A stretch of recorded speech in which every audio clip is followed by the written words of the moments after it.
ஓம் முருகா, வெற்றிவேல் முருகா.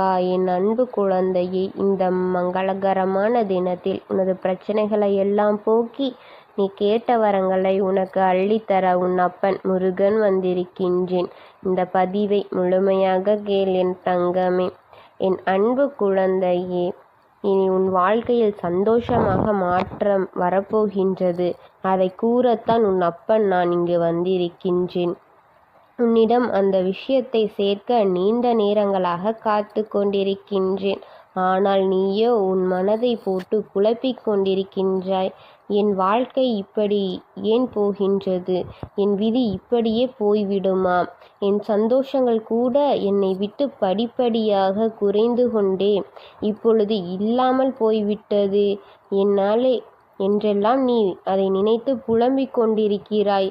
வாழும் நாட்கள் எப்படி இருக்க வேண்டும் என்று நீ யோசித்து இருக்கின்றாய். கடந்த காலத்தில் நடந்த விஷயங்கள் எல்லாம் நினைத்து இப்பொழுது உன் வாழ்க்கையில் கவலையும் கண்ணீருடனும் இருக்கின்றாய். முந்தைய காலத்தை நினைத்து கண்கலங்குவதும் எதிர்காலத்தை நினைத்து எதிர்பார்ப்பதும் இதையெல்லாம் விட்டு நீ வாழும் நிகழ்காலத்தை ஒரு நிமிடமாவது நினைத்துப்பார். அப்படி யோசித்தால் வாழ்க்கையில் வெறுப்பு உணர்வே வராது. சற்று நீ நினைத்துப்பார். வாழ்க்கையில் நீ நினைப்பது எல்லாம் கிடைத்துவிட்டால் உன்னுடைய வாழ்க்கை கவலை எப்படி இருக்கும்? அதன் பின் வாழ்க்கையில் எந்த ஒரு சுவாரஸ்யமும் இருக்காது.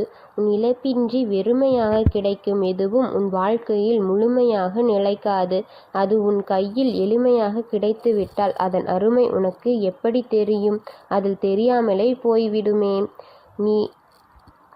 நீ நினைப்பதில் நல்லதும் இருக்கலாம், கெட்டதும் இருக்கலாம். எல்லாம் நீ நினைத்தவுடன் கிடைத்துவிட்டால் உனக்கு சந்தோஷத்தை தரும். ஆனால் அது பாதகமான விளைவுகளையும் கொடுக்கும். அப்போது நீயேதானே அந்த பாதகமான விளைவுகளை அனுபவிக்க வேண்டியதாகும். சற்று நீ பொறுமையாக இருந்தால் எல்லாவற்றையும் உனக்கு சாதகமாக மாற்றி என்னுடைய பரிபூர்ண ஆசீர்வாதத்துடன் உன்னிடமே சேர்த்து விடுவேன் அல்லவா? நீ என்னிடம் வந்து, ஏன் அப்பா என்னுடைய வாழ்க்கை மட்டும் இப்படி என்று கேட்டாய்?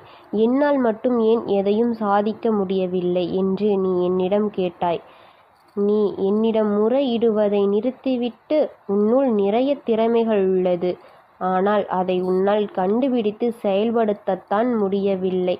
அது உனக்கு எப்படி என்று தெரியவில்லை. என் குழந்தைக்கு நற்பண்புகளையும் நல்ல நல்ல திறமைகளையும் கொடுத்துதான் இந்த உலகில் படைத்திருக்கின்றேன்.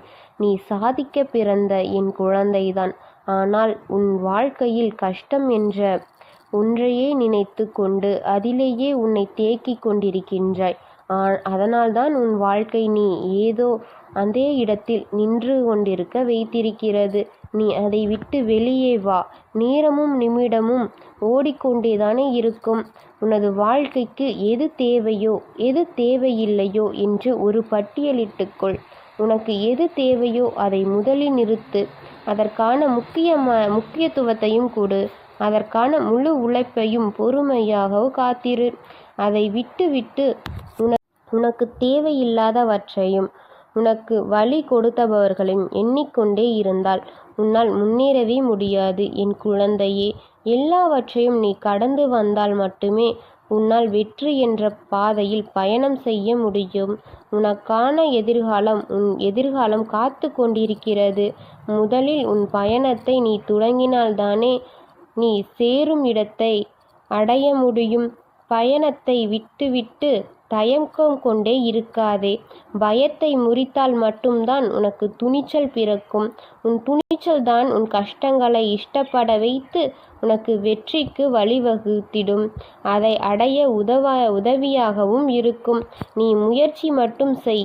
உன்னை வெற்றியடைய நான் உனக்கு துணையாக இருக்கின்றேன். நீ எதை நினைத்தும் பயப்படாமல் முதலில் உன் நம்பிக்கையால் முயற்சியில் இறங்கு.